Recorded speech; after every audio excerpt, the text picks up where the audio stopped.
hamma narsani srogi vaqti keladi deganday, buni ham vaqt soati keldi. Короче, Fiat Doblo 1.6 motor, benzin и заводской metani bor. Mana metan mana bu yerdan zapravka qilinadi.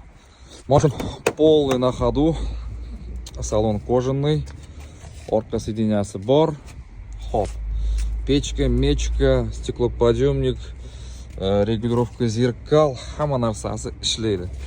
Mashinani turishi mana chirib, irib ketmagan.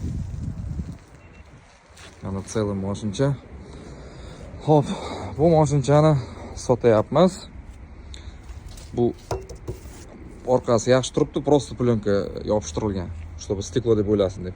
В общем, bu tomoni ham состоянияsi yaxshi. Balonlari как раз zimniy turibdi mana. Diskalari zo'r. Kimga shunaqa chotki mashina kerak bo'lsa, aloqaga chiqinglar, xudo xolasa. Olgan olgandiki, olgan odam baraka topadi.